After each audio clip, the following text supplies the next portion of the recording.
Things might get weird. Yeah. Welcome to our life.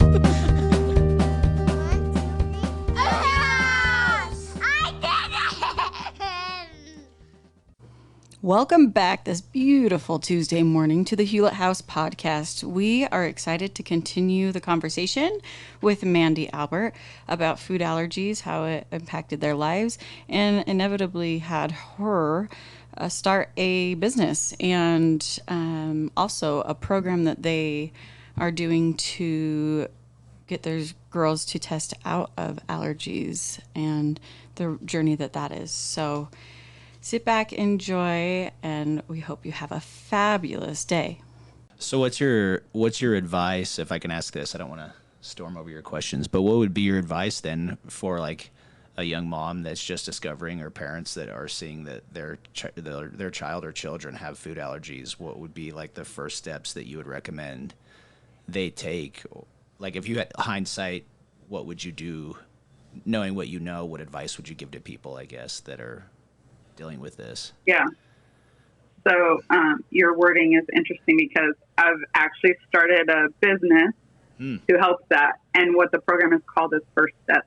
Ah, so I was like, no start idea. here. This is what you do. Did you know this? I didn't know it was called First Steps, but I know That's she's awesome. putting together Yeah. a First program. Step, they have a First Step kit and a First Step program. I'm like, this is what you need to do first. But number one, if you're prescribed an EpiPen, go get it. Take it everywhere, every time, and don't be afraid to use it. Number one. Yeah. Number two, you have to feed the kids, right? So the number one question that I get from other people is, what do I feed my kid now? And it doesn't matter if it's a list of allergens or if it's one. Yeah. It throws people for a tailspin. And it's kind of like this, oh my gosh, what do I do now? Yeah. And so I always say, start with what they can have. And, for most, if you start with meat and fruit and vegetables and then build from there, it works. Obviously it doesn't if you're vegan or vegetarian, then you have to be like, okay, start with, if they can have the beans and legumes and stuff like that, start there in the vegetables. So start where you can and what you know, and then you can build on that. And then what happens is once you open your mind to that and you're like, okay, well, they can have this and this, and you start thinking that way, then your list starts expanding because now your mind can like actually think about all of the other foods that are available. Yeah. Where when you first get that diagnosis, it's just kind of like, and I notice people around here in California don't really resonate with this metaphor, but it's like a deer in the headlights thing. No. Like, Yeah. fight or flight. Yeah. What do? I don't know. Yeah. So they just freeze. Yeah.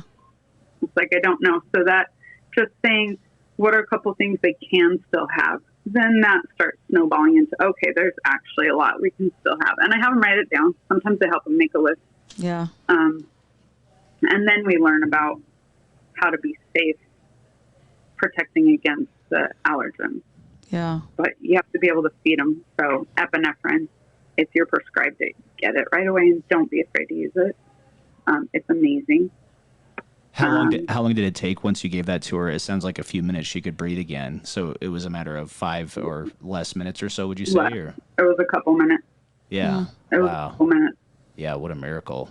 And there is a time window. The longer you wait, like, unfortunately, some people get in, like, they start feeling like, is it bad enough for the epi or is it not? Just use and the longer you wait, the effectiveness does go down. So as soon as you think that, Use like, it. if you're thinking, do I need to use this? You probably do. Yeah. And that's what I would tell anybody who takes care of my kids. If there's any questions, just do it. Yeah. Rather use it and... Better safe than sorry. Yeah, no doubt. Obviously, only if your doctor's prescribed it, but Right. yeah, and then figure out what the kids can eat safely, and then make it so fun and interesting and add the variety. And I always carry treats with me. It is amazing how many times and how many places people offer kids treats. Yeah. Oh, I'll bet. Especially little kids.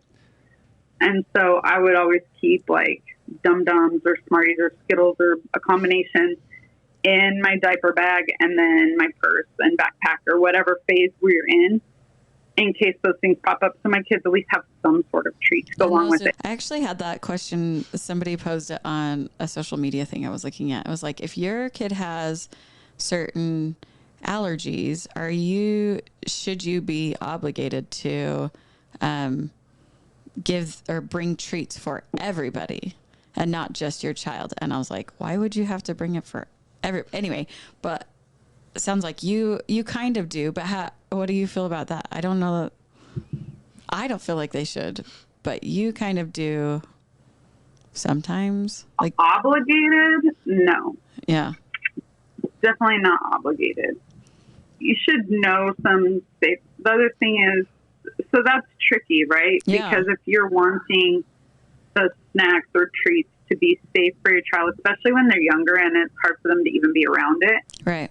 Because you never know who's got their hands in their mouth or half of them have frosting obviously smeared across their face and you know there's dairy in that. Like, to me, I preferred to make intake cupcakes because then I know there's not dairy in that, and when a kid has it all over their face, it's okay. There's less anxiety there.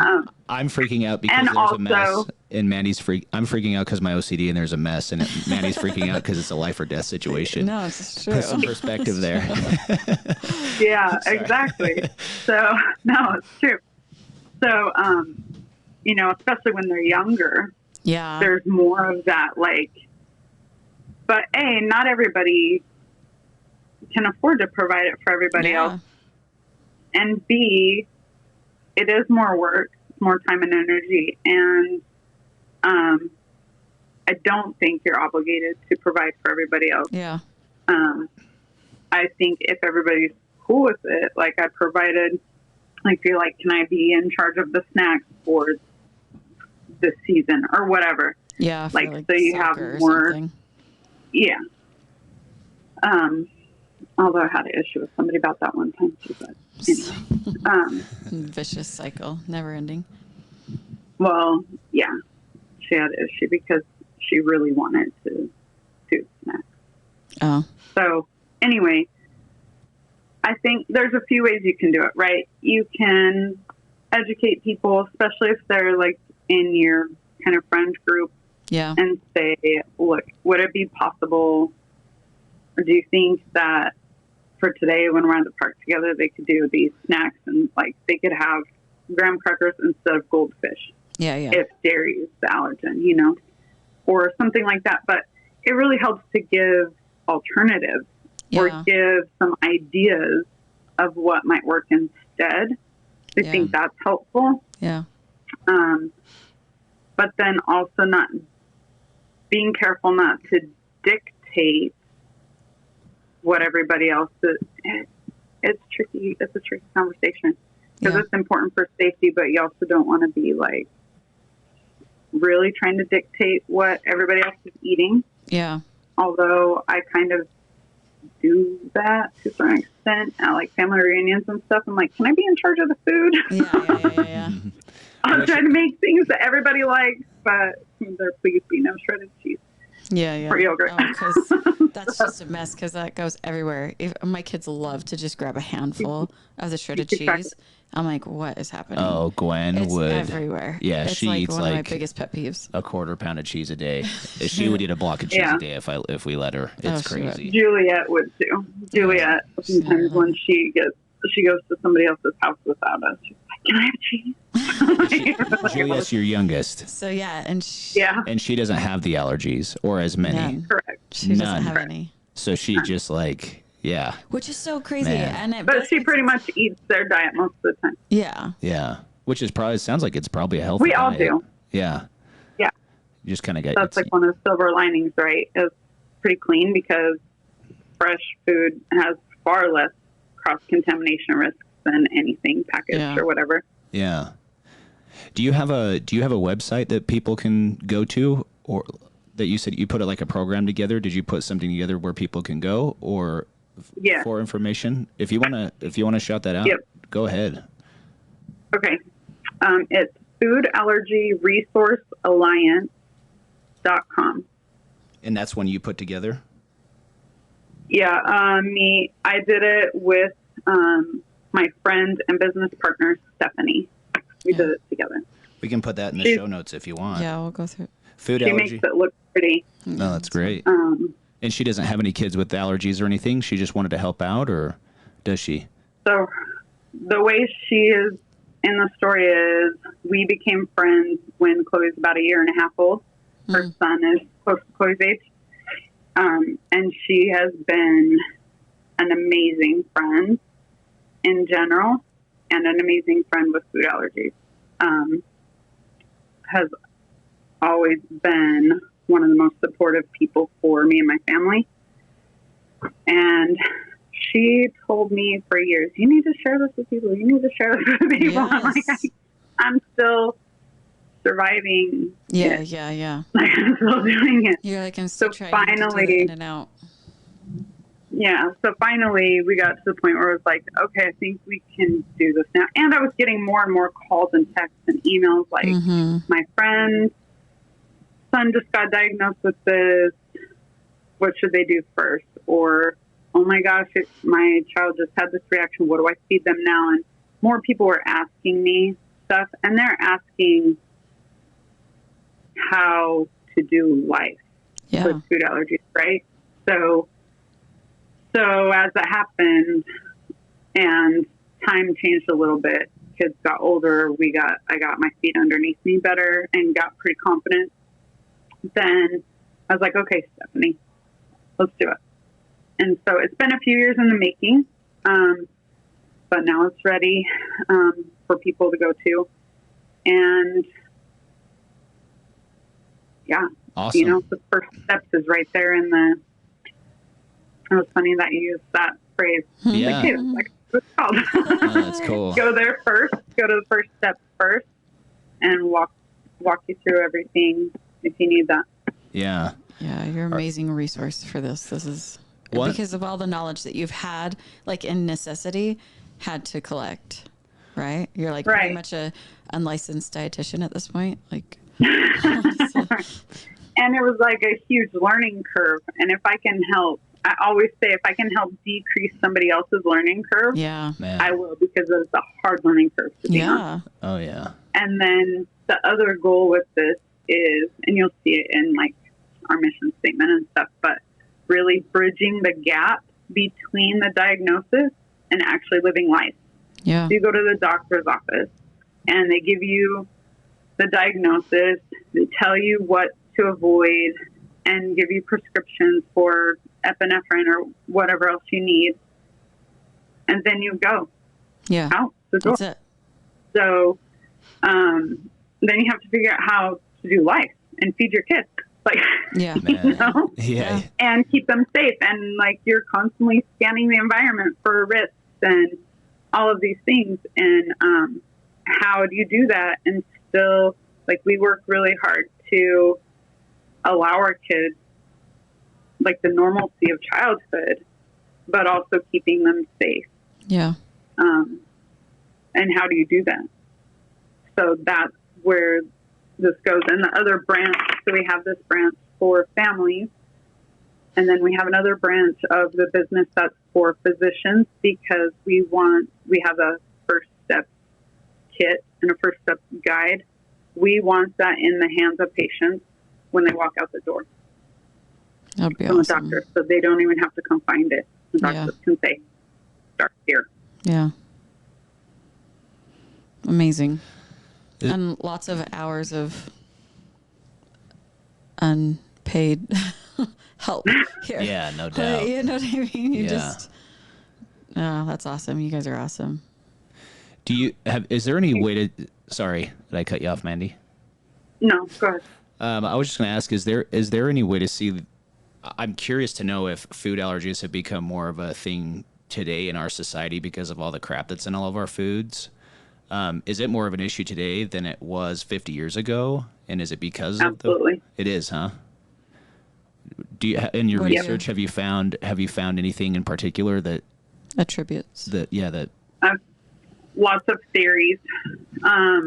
there are a few main theories that people have, and one of them is the change in like modifying food and packaged food, like more higher processing of food and things that get added into processed food that's not actually food and genetically modifying foods. That's one thing. One hypothesis is that everything's like too clean and our bodies need something to attack. That's not my favorite theory, but it's the favorite of some scientists out there. Interesting. Called the hygiene hypothesis. And basically the cells in your immune system that attack food like it's an invader are meant to attack parasites. Oh, I see. Well, what's kind of like the chicken pox theory where like, oh, let's just go play with the kid with chicken pox so we can be done with it. But like, then we're good. I mean, I guess that's different because then you've had it and you're done. So that's different. Never mind. That's different. It's just one of the theories. But the interesting thing is 1 in 13 kids have food allergies these days. Really? Which is a huge percentage. Whoa. 1 in 13? 1 in 13. Goodness. And this is and allergies. That definitely was not true. No, this is full on like allergist diagnosed food allergies. Yeah. Wow. And that's definitely different from even when we were kids. Yeah. Wow. And so it's a big deal. And one of the unfortunate things is the funding for research to answer some of these questions is extremely low. Yeah. Especially compared to some other disorders and things like that. You'll see a graph and it'll be food allergy funding, whatever else funding. I don't know if I want to give examples, but there are things like tobacco and alcohol and no. Well, really even with kids, like the funding for autism and cancer and things like that have gone way up, which is fantastic. Sure. It's great. I'm all for that. I think it's awesome. Funding for food allergies and like Alzheimer's are still like down here. They just need to be brought up. Yeah. The other ones should be high funding. So should this. Yeah. Yeah. Well, it's so, I feel like society slowly is changing. Well, everything's crazy all the time. It feels like, right. But it does feel like and maybe it's just the people I follow on Instagram and different things, but it seems like there's more and more focus being put on that and all the stuff that's in our foods. It's almost like this movement is just really slowly building. And we've experienced it just in our house, like in the last 2 weeks. Like I told you when we were starting, I just tested out keto for just a couple weeks. And the changes have been amazing, but my energy levels were kind of low. So I would supplement here and there with different things like a protein shake or something that I wasn't technically supposed to have, but my body handled it fine. Well, I had on Sunday, I was like, I'm going to have a little cheat meal. I did some Eggo waffles with like all natural syrup on it that's loaded with sugar. And it wrecked me for like 2 days to the point that I was like, I don't even want to eat sugar. I'm like scared to eat it, you know? And the person that kind of talked me into doing keto told me that. He's like, if you test, he's like, if you have sugar and you've gotten into ketosis, a lot of times you get bloated, you'll get a stomach ache, it'll backfire, and you're not even going to want to eat it. And that is the experience I've had just this week. And my sleep has been really bad this week and everything. And I think all because of just a couple little meals I had over the 4th of July weekend or whatever, you know? Right. And someone told me, maybe I can ask you this. Someone told me the more complicated the word is to read on the on the food label, the more you should probably stay away from it. Is that kind of a pretty much, because sometimes those are vitamins, which means they've enriched it. So what did they take away that they needed to enrich it? But then other times they're like chemical things that are actually non-food to make it taste better. So you know, if your great grandma wouldn't recognize it as food, it's probably don't eat probably not the best to eat, at least not very often. I had a lady, I think I told you, Mandy, I had a lady at Costco come up to me and she's like, are these hot dogs like fully cooked or are they, and just kind of like didn't know anything about hot dogs. And she's like, my teenage boys are insisting that we have them for their birthday party. She's like, I don't consider them food, so I don't know nothing about them. And I was That's like, funny. oh, Right. I need to be more like this lady. Like, Right. I need to Right. figure that out. So when so for a while, Chloe and Adeline couldn't have corn. Yeah. There are things they've grown out of, right? So they couldn't have Start corn. over. And so corn syrup, cornstarch, whatever. And so, you know, we, like 4th of July or Memorial Day or whatever, like roasting marshmallows, Yeah. right? So Adam was still a baby, so this didn't affect her at the time. But I was so excited that Chloe could have the Kraft like jet puffed marshmallows Yeah. safely. And then I'm like reading it again because this is another thing. I read labels like 3 to 5 times each Yeah. Yeah. just to make sure I didn't miss something. And I was like, wait, why am I so excited she can eat this? It's just a bunch of sugar and crap. Right. Or like But Lucky you know Charms. what? We talked about Lucky Charms. Yeah. They can have the marshmallows. Yeah. Yeah, so Jessica sends us a whole bag of just Lucky Charm marshmallows. That is awesome. I Because can she's bowl the of those. best. No. I'm like, Jessica's yes, awesome. I'm excited. You guys could have this. Let's send you all the treats that you can have. We are And you here each for get it. your own bag. Yeah. Even in my adult years, if I have a bowl of Lucky Charms, I'll eat all the non-marshmallows and save the marshmallows for last, and get like 2 or 3 Oh big my bites of marshmallows. goodness. That is the. I fight the cereal craving, not as much anymore because Yeah. I've been doing better with it. But that was like my That's his kryptonite. yeah, that like a bowl of sugary cereal at night was like my favorite Right. thing ever, right? And I have to do it with almond milk now because my stomach can't handle milk, and I don't know if it was because Right. some enzymes, or someone tried to explain it to me one time. You have like these digestive enzymes that break down. Is it the lactose or the Right, yeah.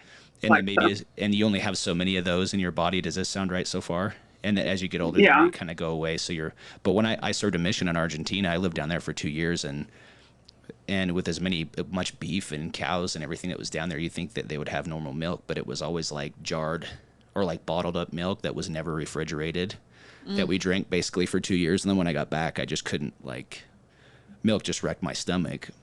But then one other random thought that I was just going to share with you about that hypothesis, you called it the hygiene hypothesis. Yeah. So I've gone whitetail deer hunting out in Nebraska, where these whitetail deer are feeding on like soybeans and cornfields. Right. So their diet for a deer for a wild animal is actually pretty dang good, I think. And when I would eat, I heard someone say that they couldn't eat like deer meat because it wrecked their stomach, it like made them gassy and whatever. And then I had not to get TMI here, but I started having similar experiences. And then I heard some big archery hunter guy talking one time about how natural that meat is and everything that we get. I don't know how much truth there is. So I guess I'm kind of asking and just brain dumping here a little bit, but I wonder how much truth there is that these deer that we're eating right off of a hillside, that we killed and we were harvesting, I guess. Like, why does my stomach handle that differently than like a cheeseburger at McDonald's or something, you know? Yeah. Is The there, processing. have you heard anything like that before, or? Processing. Usually so corn and soybeans are not a natural diet for deer. Okay. So what they should be eating is like grass and leaves and small branches and things like that, I'm right? sure there's some of that too out there, but So- yeah. So same thing as if like we eat what we're not supposed to, it's not as good for our body. Our muscles aren't as strong and healthy. Well, the muscle is the meat, right? So if the deer are either supplemented or they're getting into like fields and stuff, their meat can have some issues for some people. I have heard. I don't know how much scientific validity there is to that, but Yeah. I've heard people talk about it. It kind of makes sense if you think about it, but it hasn't been like proven to my knowledge. Yeah. Yeah, that's why I was curious. But it's Just, also like what your body gets used to, right? sure. So you thought you were fine with sugary cereals and stuff like that and sugar and stuff like that. But as soon as you take it away and you're feeling better and then you add it back in, you're like, oh, yeah. just kidding. So I'm not. That's not so great. Yeah. So like our bodies adapt to keep us going, whether for better or worse. So if you're used to highly processed stuff and then go more clean, you'll notice advantages and feel better. But then if you try to go back, then you feel how you felt before. You're like, oh, yeah, Yep. that's not a good idea. Yeah. Yep. Yeah. Wild. And if you continue like for a long time and most of your diet is clean, every once in a while you can handle some treats or, you know, I don't really like the word cheat day. I like to think of them as like flex days. Yeah. I like that Because better you're too. choosing it, right? Yeah. You're choosing it, and like it's more like you can allow yourself to do this. If you're choosing it deliberately, like that's okay. You're not cheating. But Yeah, thank people you. use it all the time, especially in the nutrition world. Well, this is my cheat day. Well, you had it planned for a month, so you're not cheating. You're like intentionally having this day where you are going to go out to a fancy dinner, Yeah. Yeah. and that's fine. And once your body like more regulates, like you're still brand new into your program, right? So once your body kind of regulates around that, most people can then handle the occasional Meal. go out and do Something not here and there. binging, because then that'll wreck you. But if you like go out to a nice dinner or you go camping and have s'mores, like you'll probably be okay. Yeah. Cool. But so yeah, same thing with the meat. But yeah, I mean, there's no cleaner meat than fresh elk or deer or something. Yeah. You know, Interesting. grew up in the mountains. Yeah.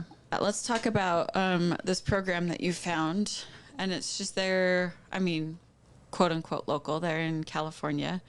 So how did you Yeah. find this program that your girls are in now, and what is the program? Okay. You wanna do So just to preface it a little bit, when they first started with the food allergies, and still most often, the treatment is strict food avoidance Yeah. and carry epinephrine at all times and use it in case of emergency. Yeah. Okay. So strict food avoidance for life, like forever, unless you happen to outgrow it, which the doctors keep track of it and they retest every year and see if there's ever a time when we can challenge this food and do an oral challenge. But Yeah. So anyway, they so- do and then- sometimes outgrow these allergies. They'll have them as a kid, but sometimes they can outgrow them. But a lot of your girls haven't outgrown, right? And Correct. Chloe's how old? 13, And then Addie is 10. 10. So isn't it usually, didn't you say before, at what age if they're going to outgrow it, it's usually at what age do you know? Usually, I don't know the proper statistic, but like usually around 5 or 6, they Okay. probably have outgrown what they're going to outgrow without So they're treatment. long past that. So, right. So when we first started, and even in the first years, there was no option for treatment. It's just you're going to strictly avoid this Yeah. forever and carry epinephrine. Yeah. Then there started to be some treatment programs available, but they would be more specific to one food. Started out just being peanuts, it seemed like, and then dairy, and then sometimes eggs or nuts. The opportunities for treatment for food allergies have expanded a lot in the last 10 years, especially the last 5. With those other treatments, besides the one that we got into, our kids risked out of it because they had 9 and 8 food allergens. Their list is still long. They're Yeah. allergic to it's 9 and 10. So allergens each. So they would risk out of it because they were doing this treatment with just one food allergen. Which, for the record, most typically, even somebody with food allergies only has one food allergy. Not like this long list is like a special subset Yeah. of people. What are your So, 9 and 10, just to throw it out there? So Chloe has what allergies? dairy, wheat, peanuts, some tree nuts, sunflower seeds, sesame seeds, mustard, buckwheat. Well, she's also allergic to barley and rye, which if you have to be gluten free for food allergies or celiac disease, those 3 all have gluten, but not everybody who's allergic to wheat is also allergic to the other gluten containing grains. So she's also allergic to barley and rye. So 10. Okay. Adeline is allergic to dairy, soy, coconut, buckwheat, sunflower seeds, sesame seeds, mustard, some tree nuts. I think I got them all. I honestly have to look at a list. No, you're good. I used to have them down, like, Yeah. because I was saying them all the time. Working on them. I don't say them all the time anymore. But I would have to always go in the same order. Well, that's a good thing then. Hopefully it's just less and less. That's the idea. So anyway, I heard about this program called the Tolerance Induction Program. And I just assumed that we would risk out of it because we'd risk out of everything else. Yeah. Right. So I knew about it for a year before I really delved into it. And then they had a parent conference where you could go learn more about it. And I went to that. And it was just mind blowing, the science and statistics behind it. And the doctor who started it, was just what they've developed is just amazing. It's still considered experimental, and it is set up as longitudinal research. But what they've,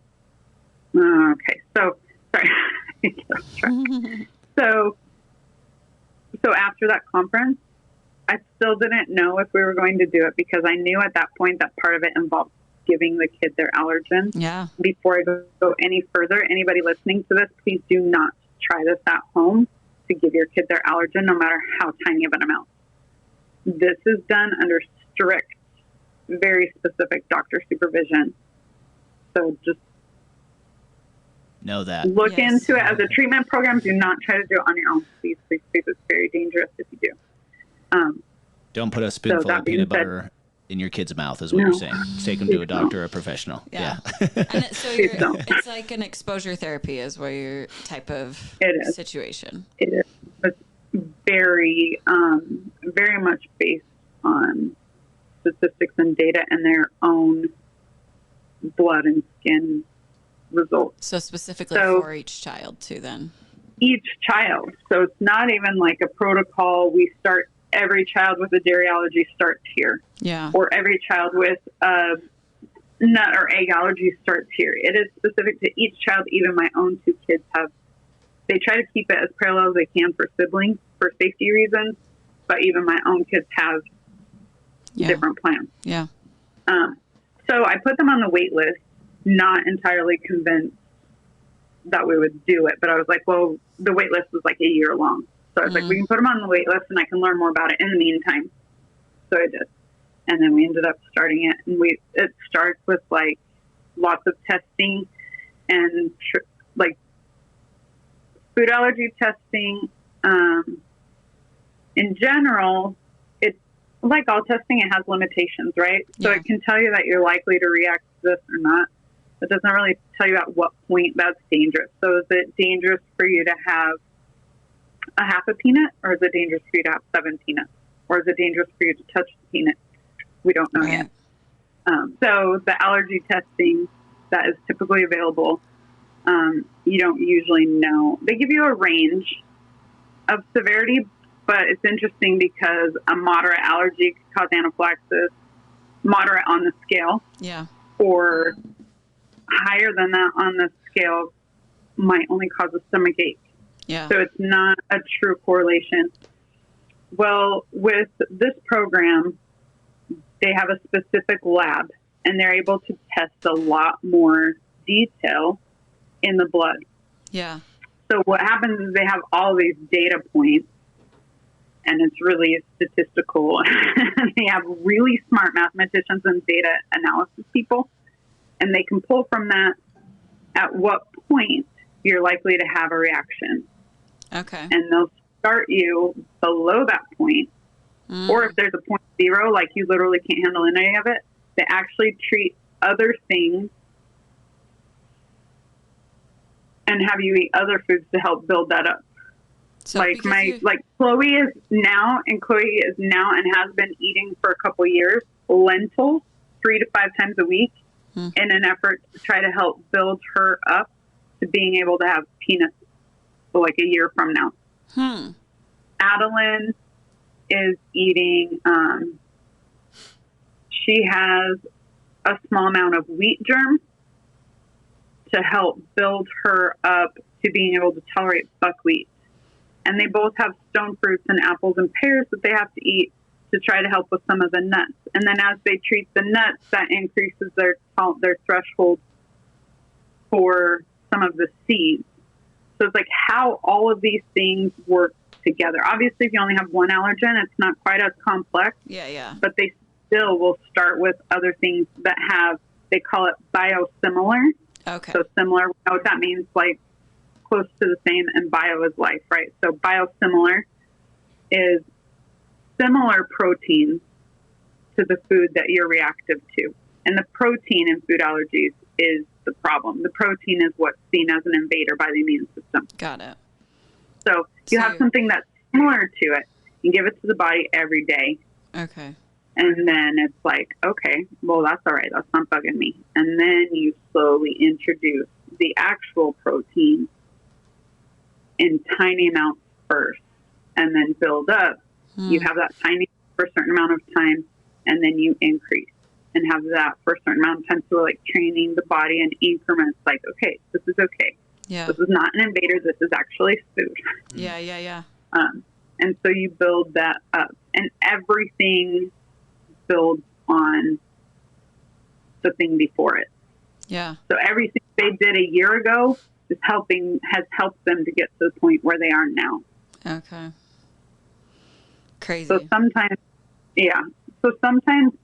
there's another form that uses a similar concept called OIT, or oral immunotherapy. Okay. So in your mouth, treating the immune system.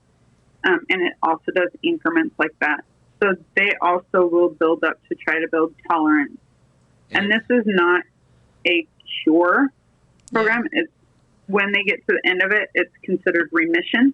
They should be able to eat whatever they want, whenever they want. We still have to monitor them every year, and we will still carry epinephrine just in case anything relapses suddenly. Because you can relapse, but it's not common to relapse. Yeah, because I could see if you relapse if you're not taking those proteins in regularly, probably, right? Right. So part of the maintenance part of it is they will have to eat a certain amount of certain foods on a certain schedule forever to maintain that. Yeah. Forever, as far as I know. Yeah. I don't think it ever goes away. It kind of spaces out. Like right now, a lot of their maintenance foods are daily. Yeah. And some are weekly. And I think eventually they try to get it to where it's like a large amount in like a longer amount of time, like a month or something. Yeah. But that takes longer than what the program even is. Yeah. So we still will work with them. We'll have remission visits every year to kind of reassess. How often are you going now? Right now we go about every 2 months. Okay. And then how long do they expect you to go total till you just do the yearly maintenance? So total for Adeline is approximately, and there's some variation in the amount of time in between. But if you look at her schedule, it looks like Adeline should take about 3.5 years, and Chloe's should take about 4.5 years. Really? To get the remission level, and we're 2 years in.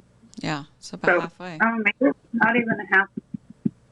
So Adeline only has, if everything still goes according to plan, she only has about a year left. So the first couple appointments that we did didn't include treatment. They were all testing and setting up the plan and all that. So from the start of that, it was about 3.5 years. But from the start of actually treating, it's just over 3 years.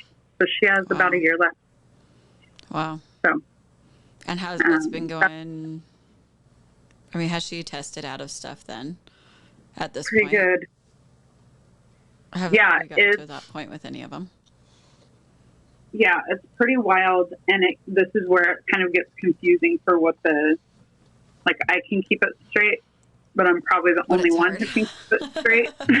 Because you know so much. Because I so much do it every day. Yeah. But they have some foods that they can eat now that they never could before. Yeah. And they started micro amounts. So, for example, walnuts, they started with like a few flecks of walnut in a gummy.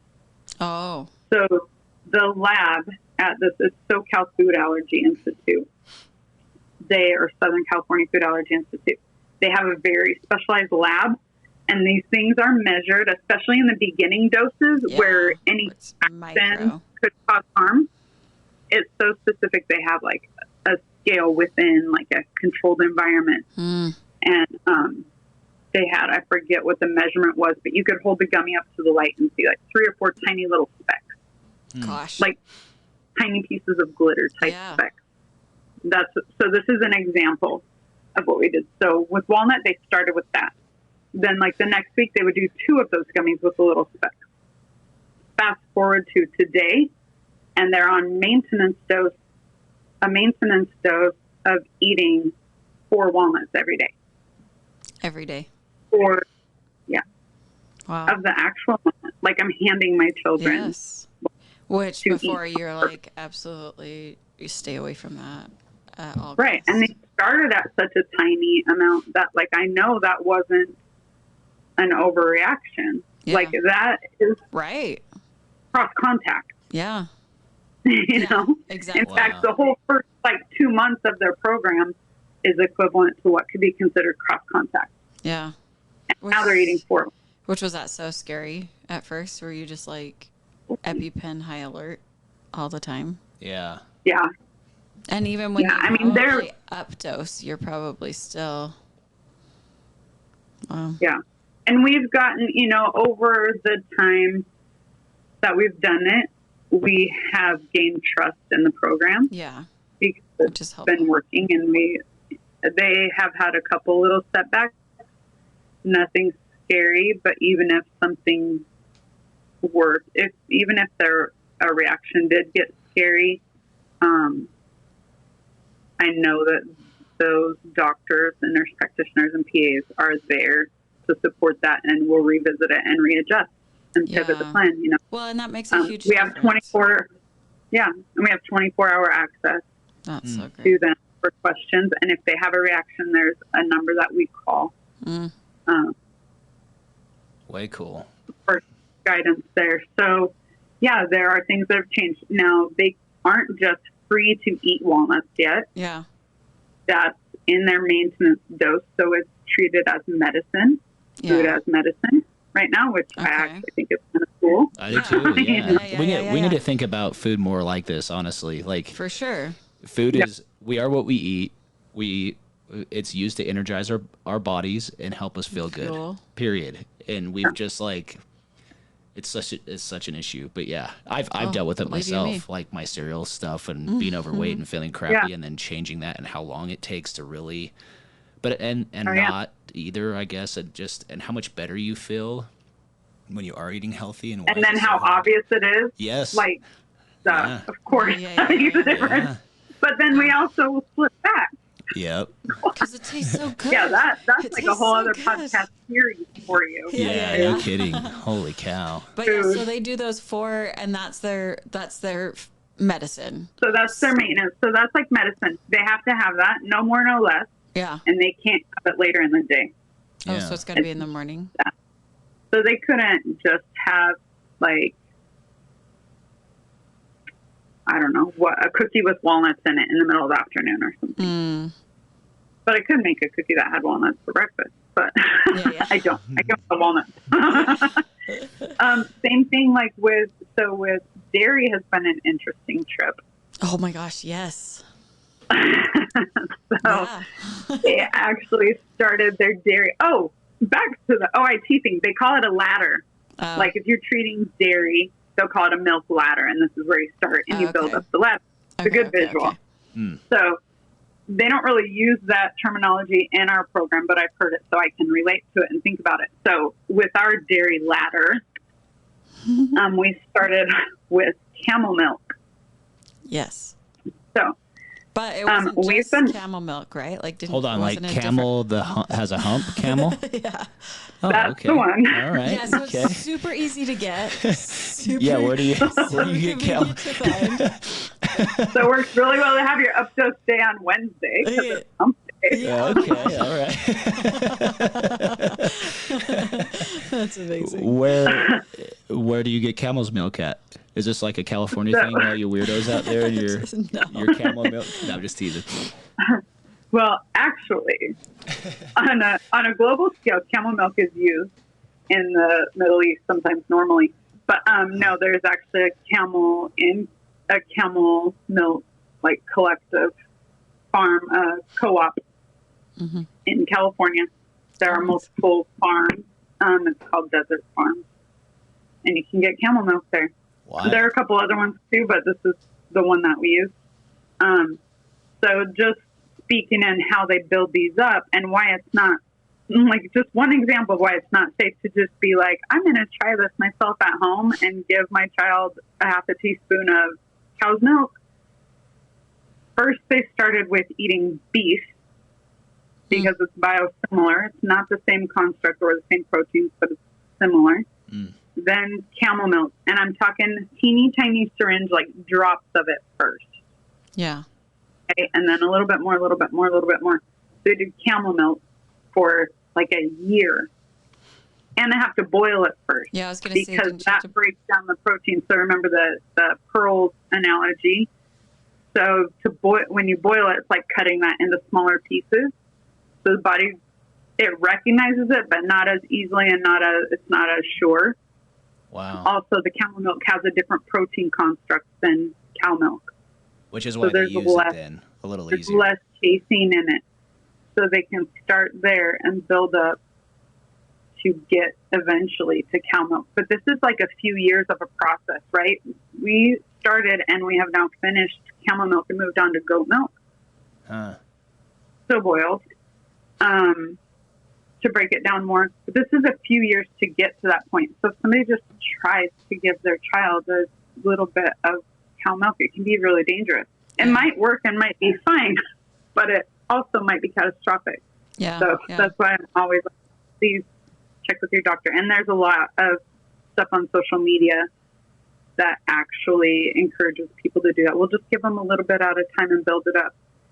And that is the premise of these programs, but they are so specific and so supervised. Yeah. I guess I can't emphasize that enough. I just want to emphasize it one more time as we're talking about this. Well, please. yes. If you're interested in this, seek out a treatment program that does that because it works for a lot of people and it's amazing and life-changing. Yeah. But don't try it on your own. Yeah. Yeah. Do it supervised.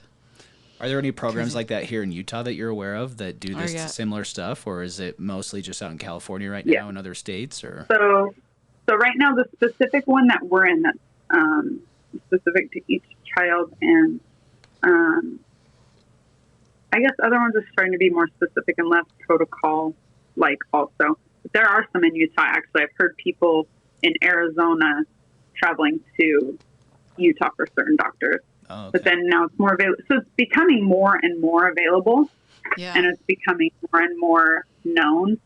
But then this tolerance induction program, which for short we call it TIP, that is only in California right now.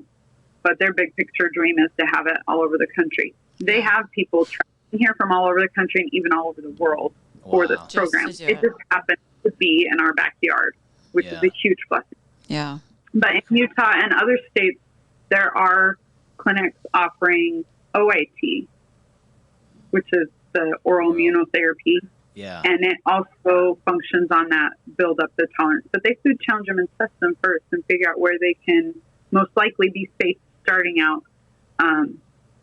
So people can seek those places out. So it's there are also just not quite as in-depth, even, you think, or...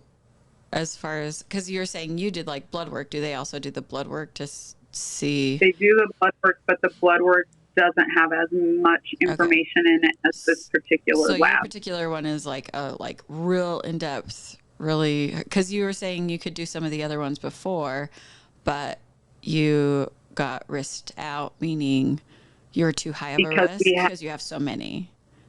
Is that right? Okay. Right. And so... Yes. So if somebody has only one allergen. Some of them are starting to work with a couple allergens. Yeah. You know, it is getting more use, I guess I should say. And some doctors are getting more comfortable with it. Yeah. To where they're trying to expand like that. But we still wouldn't be able to go into any of those programs. Yeah, because you just have too many. Too many. Got it. Okay.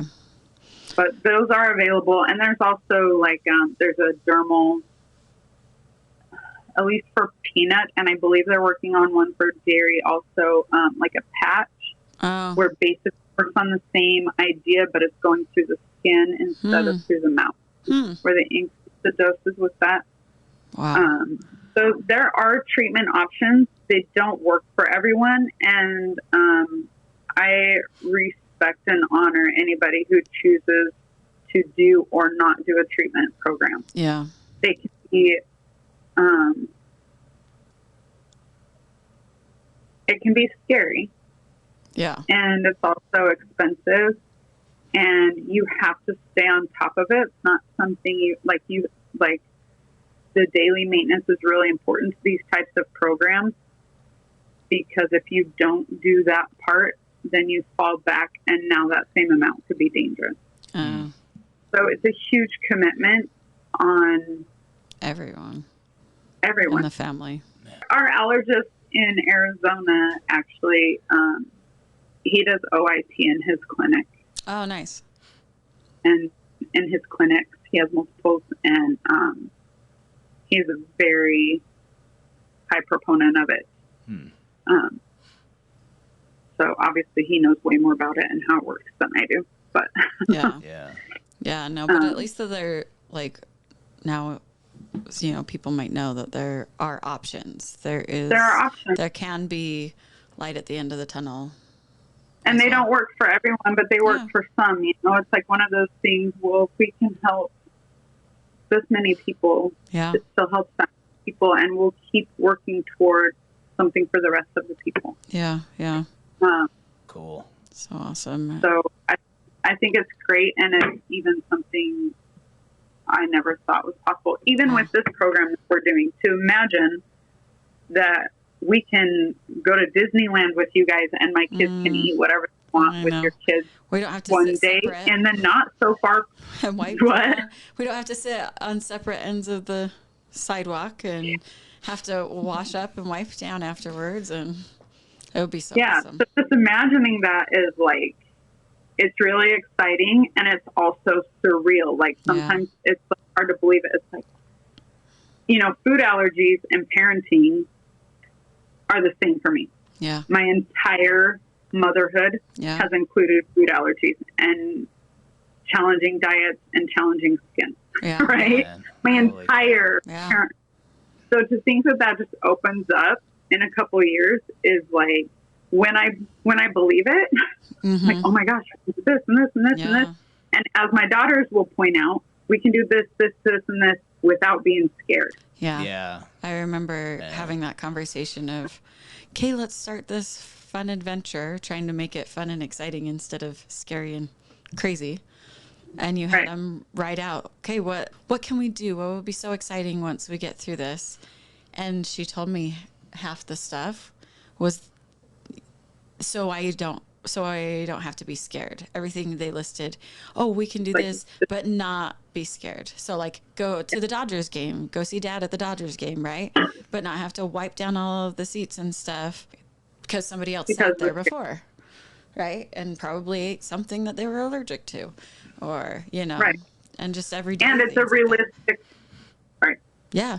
And it's a realistic fear. Yeah. It's not like I'm scared and I shouldn't be. It's like there's a balance. That could be a whole own topic. Yeah. But like this whole balance between, okay, we need to be cautious and careful and aware, but not to the point that it's paralyzing and we don't do anything. Yeah. And it's hard to find that sometimes. Yeah, I'm sure. I'm sitting here thinking of like, the only way I can actually relate is from an experience we had recently where we got peanut butter from Costco, and they announced that I didn't even tell our you kids were sick for like 2 weeks, and we're like, why is everybody sick? like, what the heck's going on? And then we found out that was it salmonella that was in the peanut butter? Peanut butter. And we were literally feeding them that. peanut butter and jelly sandwiches like they'd feel better. And Gwen was like starving and she just wanted a sandwich so bad. And I think I gave her like 2 more peanut butter and jelly sandwiches. And because that's all they'll eat when they're sick, right? Yeah. Well, and then we found out to check the label, and she's like, Jess is like, oh my gosh, this is one of the we're like feeding the labels that has salmonella. issues. So we just dumped our peanut butter out, and she got better in like a couple of days. And I'm like, crazy? oh my god, was that when she was so sick for a while back? Back in May. When we just started recording this, we're like, our kids are puking and diarrheaing everywhere. There's just crap and throw up all over our house. Like, let's go do a podcast. We're so done. Seems like a good choice. Yeah, this is perfect timing. And then we found out that we had one of those peanut butter jars at our house. Yeah. And I'm like, holy crap. But then to have to deal with that every day and then clean your house. Or I know Jess gets, by the way, we want you to come and visit anytime you want. We know your parents aren't too far away either. Yeah. But she's like, she cleans the house and everything gets wiped down. Jess has even had like Halloween candy that she's put in the separate. Mix, we try it. Well, just being aware. For kids that might be that's food the whole allergy. Point here, that it's like being aware of like things that people deal with that we don't understand, right? Yeah. So I wouldn't have understood that like it makes a huge difference to have that teal pumpkin out to somebody who has food allergies that knows that it's safe to go trick-or-treating, like something we take total advantage of as people that don't understand it or know how to or know anything about it. So where we can help, it makes a huge difference to others, like in the smallest thing, by having a pencil or, some sort of toy instead of treats, or even treats that they can, that are allergy safe. Right. So. Right. And then, along with that, like you learn, like, I'm doing this because I'm aware of the food allergy implications. Then you think about it a little further, or you get introduced to another person and their story. Yeah. And it also helps the child who has diabetes, or the child who is obese and working on that, or the child with autism, or somewhere on the spectrum who that candy is really not going to do any. I mean, it doesn't do favors to any of us, but it's like this whole shift, and you realize that actually the awareness in one area actually helps. There's a ripple effect that helps other people. Yeah, absolutely. And that's one of the things I love about what you guys are doing, like with this podcast. I highly value community, and everyone has a story, and everyone has multiple stories, right? Has challenges that they've met and come on to and worked through or are working through, and to increase that understanding just for us as a society, be like, look, like, let's increase some empathy here. Yeah. And talk about. Sorry, I had no idea how. I had no idea how many kids were actually struggling with food allergies either. Like 1 in 13, that blew my mind. Yeah. Like that. Like how lucky we are that we've made it with our kids without too much crazy, Yeah.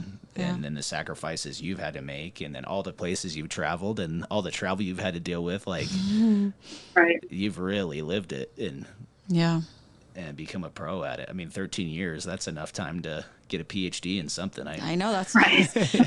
So, holy crap. No, and we're grateful. Thanks for sharing. Yeah, I am sure so many people are grateful for your resources too. So we will for sure put those in like show notes and do links and stuff so that people can find all that, because that is vital.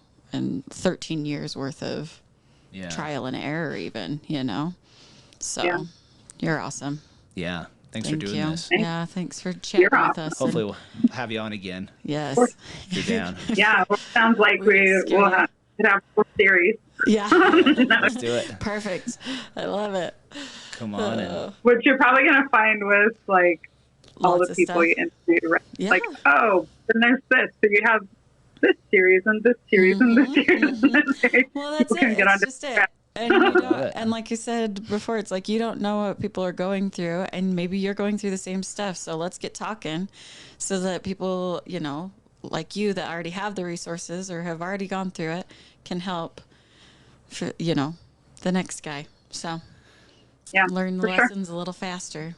I'll tell you, maybe this is up to you if you want to leave this in here, but like we've wanted to do something like this for a little while now, and it is kind of cool to see. I know everybody has their own opinions, and everybody that thinks that this is a dumb thing to do for us or whatever probably isn't going to say it or whatever, right? But it is surprising to me how many people have listened, and then not just that, but then have reached out to Jessica specifically to like ask her questions about her experience and different things we've already talked about. Right.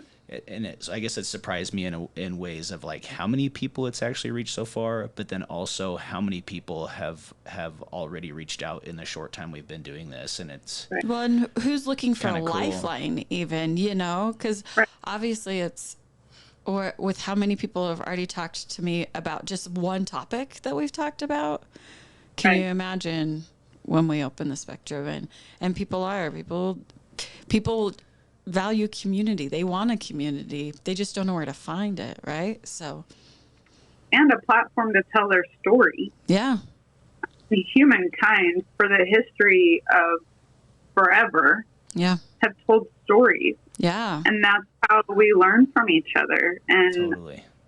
that's another reason I think this is so valuable, what you're doing, because you're opening a door. You're providing a platform and a space for people to tell these stories and to listen to these stories and learn from each other. Yeah. The people who aren't interested, whatever, it's not for them. Yeah. So Yeah, totally. just don't even, don't worry about that. This is for the people who want it and the people who are there. And telling stories is how people have learned for generations and generations and generations. And honestly, we've kind of gotten away from it as a culture. Mm-hmm. And I love that you're a piece of bringing that back. Oh, thanks. Thank you. I appreciate that. We hope it can continue to help and, make us all feel a part of that. So It's nice because Jessica actually gets fulfillment out of helping people. do. Like everybody It's feels weird. good when they help people, but it like fills her bucket, like it fills her Right. being, on a level that is hard for me to like understand. I'm like, Right. I get drained sometimes when I have to hear too many people's problems, or I would drain on others, and I'm like, that sounds heavy. Talk to somebody about it, and for her, like, it really, like, I just want to help, and I bet we've been through some stuff, but I think she loves it. Like, she's got to go on and finish out school and go become a therapist because she'd be the best damn therapist out there. But Agreed. especially living with me, she's got a PhD in it already. She just has to do the official. You just need to be stuff. official. Yeah. So maybe if the school or the board of what? who gives you your license so you can go.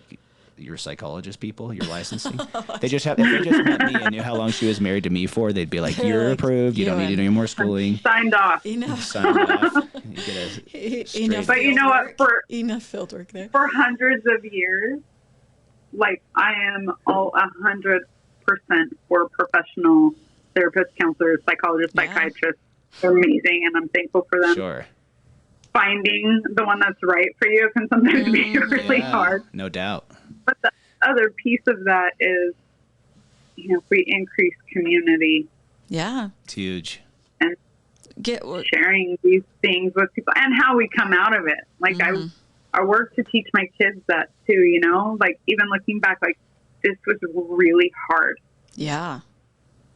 How, like, what are the ways that we worked through that to get to where we are now? Or if we're in a situation now, okay, this is really hard right now, or I'm really sad right now, and that's okay. Or I'm really scared right now.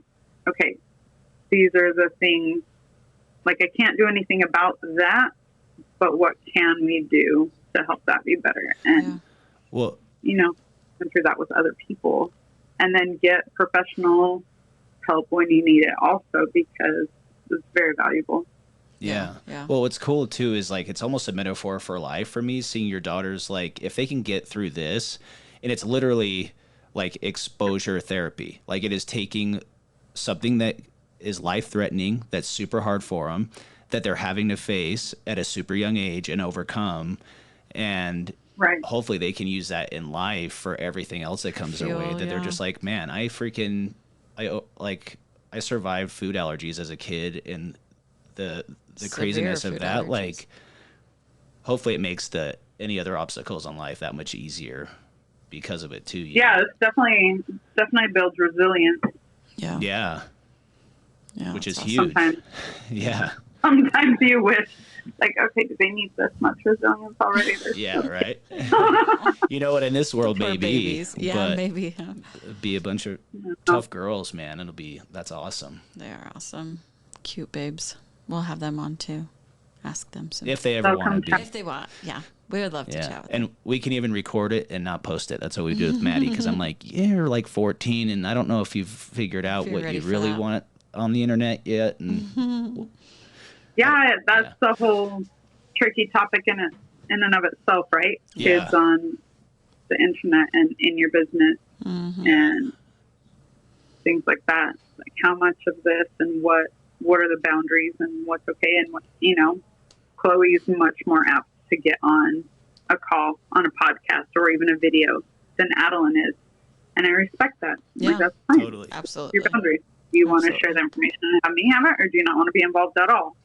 Or, and there's different levels of being comfortable with that. Yeah. And Chloe even said, well, if I say something and I decide I don't want it on there, can you cut it out? Yep. Like, she's, like, it sometimes amazes me, like, that she would even think of that. Yeah. Yeah, if I can do this, anybody can, because I'm like, no filter, and I'm like... Yeah, your filter is called Jessica, and she has editing tools. Yeah, that's a fact. That is a fact. That's why somebody's in charge of editing. I am just king kidding. of putting my foot in my mouth. I say sorry a lot. Oh, no. I don't have to do too much. You do pretty good. Because some of it's good because that's like real, like sometimes we need to just like be real and raw, but then there are lines. Hey, we've had no F-bombs yet in the podcast, which is great. I may have said some this morning before we left the house. I only had 3 hours of sleep this morning. On air, not any. Just kidding.